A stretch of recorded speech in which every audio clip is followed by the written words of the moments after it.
ಜನನಿ ಸುದ್ದಿವಾಹಿನಿ ವೀಕ್ಷಕರಿಗೆ ನಮಸ್ಕಾರ. ನಾನು ರಮೇಶ್ ಹೆಗಡೆ ಗುಂಡುಮನೆ. ವಂಶವಾಹಿನಿ ಟ್ರಸ್ಟ್ ಮತ್ತು ಪತ್ರಿಕಾ ಸ್ನೇಹಿತರ ಬಳಗದಿಂದ ಪತ್ರಿಕಾ ದಿನಾಚರಣೆ. ನಾಲಂದ ತಾಳಗುಪ್ಪ ಪ್ರೌಢಶಾಲೆಯಲ್ಲಿ ಕಾರ್ಯಕ್ರಮ ಆಯೋಜನೆ. ಕಾಯಕ ಫೌಂಡೇಶನ್ ಕಾರ್ಯದರ್ಶಿ ಮಹೇಶ್ ಅಂಕದವರಿಂದ ಉದ್ಘಾಟನೆ. ಹಿರಿಯ ಪತ್ರಕರ್ತ ಸೀತಾರಾಮ್ ಹೆಗಡೆ ಅವರಿಗೆ ಸನ್ಮಾನ, ಗೌರವ, ಅಭಿನಂದನೆ.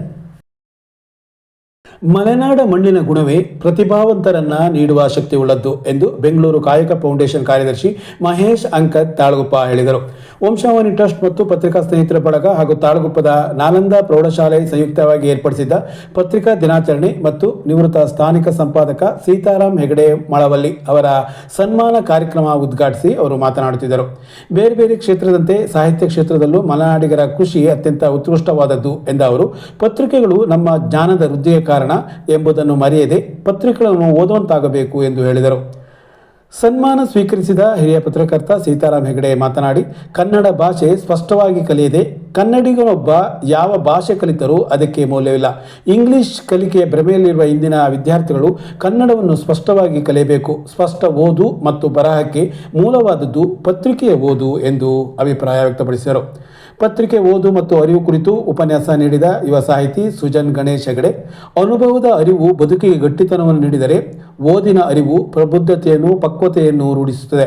ಜಗತ್ತಿನ ಆಗುಹೋಗಳ ಅರಿವು ನಮಗೆ ನೀಡುವ ಪತ್ರಿಕೆಯ ಓದು ಅದು ಬದುಕಿನ ಅರಿವು ಕೂಡ ಹೌದು ಎಂದು ಹೇಳಿದರು. ಮಲೆನಾಡು ಅಭಿವೃದ್ಧಿ ಪ್ರತಿಷ್ಠಾನದ ಕಾರ್ಯದರ್ಶಿ ಡಾಕ್ಟರ್ ಶಿವಕುಮಾರ್ ಅವರು ಮಾತನಾಡಿದರು. ವಂಶವಾಹಿನಿ ಟ್ರಸ್ಟ್ ಪತ್ರಿಕಾ ಸ್ನೇಹಿತರ ಬಳಗದ ಅಧ್ಯಕ್ಷ ರಮೇಶ್ ಹೆಗಡೆ ಗುಂಡುಮನೆ ಅಧ್ಯಕ್ಷತೆ ವಹಿಸಿದ್ದರು. ಮುಖ್ಯ ಶಿಕ್ಷಕ ಅಜಿತ್ ಕುಮಾರ್, ಉತ್ತರ ಕನ್ನಡ ಜಿಲ್ಲಾ ಪತ್ರಕರ್ತರ ಸಂಘದ ಗಂಗಾಧರ್ ಕೊಳಗಿ, ಲಕ್ಷ್ಮಣ್ ಕಲಗಾರು ಮತ್ತಿತರರು ಈ ಸಂದರ್ಭ ಹಾಜರಿದ್ದರು.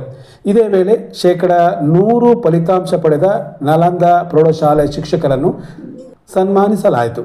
ಹಾಗೂ ನಾಲಂದ ಸಂಸ್ಥೆಯ ವತಿಯಿಂದ ಯುವ ಸಾಹಿತಿ ಸುಜನ್ ಗಣೇಶ್ ಹೆಗಡೆ ಅವರನ್ನು ಸನ್ಮಾನಿಸಿದರು.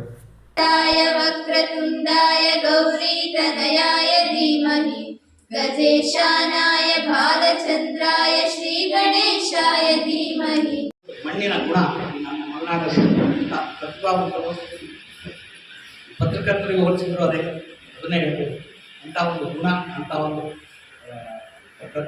ಪ್ರತಿಭೆ, ಆ ಗುಣ ಈ ಮಣ್ಣಿನಲ್ಲಿದೆ. ಅಂಥ ಒಂದು ಸಾಹಿತ್ಯಗಳನ್ನು, ಪತ್ರಕರ್ತರನ್ನು, ಎಲ್ಲ ಥರದ ಬುದ್ಧಿಜೀವಿಗಳನ್ನು ಕೊಡುವಂಥ ಗುಣ ಈ ಮಲೆನಾಡಿನಲ್ಲಿ. ಪತ್ರಿಕೆ ಇವತ್ತು ಪ್ರಜಾಪ್ರಭುತ್ವದ ಒಂದು ನೆಲೆಗಟ್ಟು ಅಂತಲೇ ಹೇಳ್ಬೋದು.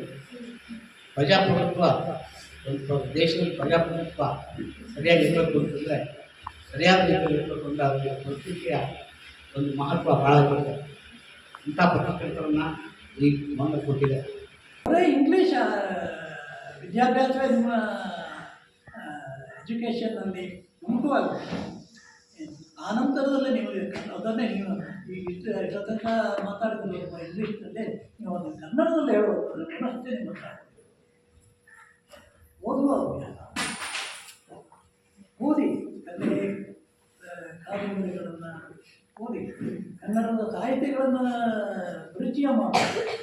ಎಷ್ಟು ಜನ ಸಾಹಿತಿಗಳು ಆಗಿ ಹೋಗಿದ್ದಾರೆ, ಅವರನ್ನೆಲ್ಲ ತಿಳ್ಕೊಳ್ಳಿ. ಅವರ ಬಗ್ಗೆ ನೀವು ಮುಂಚಿತ ತಿಳ್ಕೊಂಡ್ರೆ ನಿಮಗೆ ಮುಂದೆ ಈ IAS ಮತ್ತು ಇಂಥ KAS ಪರೀಕ್ಷೆ ಇಂಥವಕ್ಕೆಲ್ಲ ಹೋಗೋರಿಗೆ ಬಹಳ ಹೆಲ್ಪ್ ಆಗುತ್ತೆ.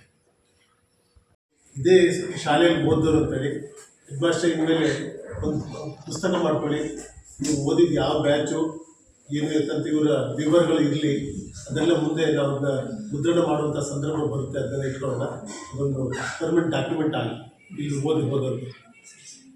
ನಮ್ಮ ಮಲೆನಾಡು ಅಭಿವೃದ್ಧಿ ಪ್ರತಿಷ್ಠಾನಕ್ಕೆ ನಾಲಂದ ಶಾಲೆಯ ಏನು ಹಿಂದಿನ ಹೇಡೇಸ್ ಅಂತ ಕರಿತೇವೆ, ತುಂಬ ಉತ್ತುಂಗದ ಸ್ಥಿತಿಯೇನಿತ್ತು ಆ ಸ್ಥಿತಿಗೆ ತಗೊಂಡು ಹೋಗಬೇಕನ್ನೋದು ನಮ್ಮ ಆದ್ಯತೆ ಆಗಿದೆ. ಈ ಕಳೆದ ಒಂದೂವರೆ ತಿಂಗಳಲ್ಲಿ ಇದು 4ನೇ ಬಾರಿ ನಾನು ಬರ್ತಾ ಇರೋದು. ಇದು ಉದ್ದೇಶ ಏನು ಅಂತಂದರೆ, ನಾವು ಯಾವುದೇ ಕಾರಣಕ್ಕೂ ಕೂಡ ನಾಲಂದ ಶಾಲೆಯನ್ನು ಅದು ಇತಿಹಾಸ ಸೇರಬಾರ್ದು, ಅದು ಬೆಳಗಬೇಕು ಅನ್ನೋದೇ ನಮ್ಮ ಉದ್ದೇಶ ಆಗಿದೆ. ನೀವೆಲ್ಲರೂ ಕೂಡ ತುಂಬ ಆಸಕ್ತಿಯಿಂದ, ಬಹುಶಃ ನಾನು ಡಿಗ್ರಿ ಕ್ಲಾಸ್ನಾಗ ಕೇಳಿದ್ರೆ ಕಾರ್ಯಾಭ್ಯಾಸ ಇಷ್ಟೊಂದು ಜನ ಕೈ ಎತ್ತಿರಲಿಲ್ಲ. ಈಗಲೇ ಇದೇ ರೈಟ್ ಏಜ್ ಅವರಿಗೆ, ನಿಮಗೆ ನೀವು ಸಾಹಿತ್ಯವನ್ನು ಆಸಕ್ತಿ ಬೆಳೆಸ್ಕೊಳ್ಳಿಕ್ಕೆ ಆ ಪುಸ್ತಕ ಲೈಬ್ರರಿ ರಿನೋವೇಟ್ ಆಗ್ತಿದೆ. ನಾವು ಎಲ್ಲಿಂದ ಸಾಧ್ಯ ಆಗ್ತದೆ ಅದನ್ನು ಮಾಡ್ತಾ ಇದ್ದೇವೆ. ಲೈಬ್ರರಿ ರಿನೋವೇಟ್, ಲ್ಯಾಬ್ ರಿನೋವೇಟ್ ಆಗ್ತಿದೆ. ನಮಗೆ ಅಂಕದ ಮುರುಗಪ್ಪನವರಂತಹ ಒಬ್ಬ ಶಿಕ್ಷಣ ತಜ್ಞರು ನಮಗೆ ಸಿಕ್ಕಿರುವಂಥದ್ದು ನಮ್ಮ ಯೋಗ ಮತ್ತು ನಾಳದ ಶಾಲೆಯ ಯೋಗ ಆಗಿದೆ. ನಾನು ಮತ್ತೊಮ್ಮೆ ಈ ಕಾರ್ಯಕ್ರಮದಲ್ಲಿ ಭಾಗವಹಿಸಿದ ಎಲ್ಲ ಹಿರಿಯರಿಗೆ ವಂದಿಸಿ, ನಮ್ಮ ನಮ್ಮ ರಮೇಶ್ ಹೆಗಡೆಯವರು ನಿಮ್ಮ ಸಹಕಾರ ಈ ಶಾಲೆಗೆ 100 ಬೇಕಾಗಿದೆ. ನಾವು ನೀವು ಸೇರಿ ಈ ಶಾಲೆಯನ್ನ ಉಳಿಸೋಣ, ಬೆಳೆಸೋಣ ಅಂತ ಹೇಳಿ ಮತ್ತೊಮ್ಮೆ ತಮಗೆಲ್ಲರಿಗೂ ಧನ್ಯವಾದ ಹೇಳಿ ನನ್ನ ಮಾತು ಹೊರಡ್ಲಿಕ್ಕೆ ಸರಿಯಾದ ಪ್ರಶಸ್ತವಾದ ಕಾಲಘಟ್ಟ ಇದೆ. ಯಾವುದು ಅಂದ್ರೆ ನೀವೀಗ ಪ್ರೌಢಶಾಲೆಯಲ್ಲಿ ಓದ್ತಾ ಇದ್ದೀರಿ. ಪ್ರೌಢಶಾಲೆಯ ಪ್ರೌಢ ಶಿಕ್ಷಣದ ಹೊಸ್ತಿಲಲ್ಲಿ ನಿಂತಾಗ ನಮ್ಮ ಆಲೋಚನೆಗಳು ಇನ್ನು ಬೇರು ಬಿಸಿಲು ಹೊಡಿಲಿಕ್ಕೆ ಆರಂಭ ಆಗ್ತಾ ಇರುತ್ತೆ. ನಮ್ಮ ಆಲೋಚನೆಗಳು ಎಲ್ಲಿ ನಾವು ಪದವಿ ಪೂರ್ವ ಶಿಕ್ಷಣಕ್ಕೆ ಹೋಗ್ತೀವೋ ಆ ಆಲೋಚನೆಗಳು ತುಂಬಾ ವೈಬ್ರೆಂಟ್ ಆಗಿ, ಅಂದ್ರೆ ತುಂಬಾ ವಿಸ್ತಾರವಾಗಿ ಎಲ್ಲಾ ದಿಕ್ಕಿಗೂ ಹರಿಯುವ ಮಟ್ಟಕ್ಕೆ ಹೋಗುತ್ತೆ. ಹಾಗೆ ಹೋಗುವಾಗ ದಾರಿ ತಪ್ಪುವ ಸಾಧ್ಯತೆಗಳಿರುತ್ತೆ. ಅಲ್ಲಿ ದಾರಿ ತಪ್ಪಬಾರದು ಅಂದ್ರೆ ಇಲ್ಲಿ ಬೇಸ್ಮೆಂಟ್, ಅಡಿಪಾಯ ಸರಿ ಇರಬೇಕು. ನಮ್ಮ ಶಾಲಾ ಶಿಕ್ಷಣ ಮತ್ತೆ ಪ್ರೌಢ ಶಿಕ್ಷಣ. ಪ್ರೌಢ ಅಂದ್ರೇನೆ ಅದು ಅರ್ಥ.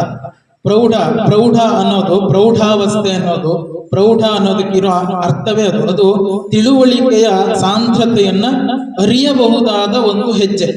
ಆ ಹೆಜ್ಜೆಯಲ್ಲಿ ಇರುವ ವಿದ್ಯಾರ್ಥಿಗಳು ಇಲ್ಲಿ ಸೇರಿದ್ದೀರಿ. ನೀವೆಲ್ಲ ನಾಳೆಯ ಭವಿತವ್ಯದ ಭಾರತದ ಒಂದು ಬೇರೆ ಬೇರೆಯ ಕ್ಷೇತ್ರದಲ್ಲಿ ಸಾಧನೆ ಮಾಡುವಂತಹ ವಿದ್ಯಾರ್ಥಿಗಳು ಇಲ್ಲಿ ಇದ್ದೀರಿ. ಇಲ್ಲಿ ಹೇಳಿದ ಮಾತುಗಳು ಅಥವಾ ಹೇಳಿದ ಯಾವುದೋ ಒಂದು ಶಬ್ದ ನಮಗೆ ಪರಿಣಾಮ ಬೀರಬಹುದು. ಅದರಿಂದ ನಾವು ನಾಳೆ ಅದರಿಂದನೇ ಏನೋ ಬೆಳಕನ್ನ ಹೊಂದಬಹುದು. ಅದಕ್ಕಾಗಿ ಇಂಥ ಕಾರ್ಯಕ್ರಮಗಳು ಆಗ್ತಾ ಇರಬೇಕು, ನಾವು ಸೇರ್ತಿರ್ಬೇಕು, ಅದನ್ನ ಸವಿತಿರ್ಬೇಕು. ನೀವು ಬನ್ನಿ. ನಮಸ್ಕಾರ.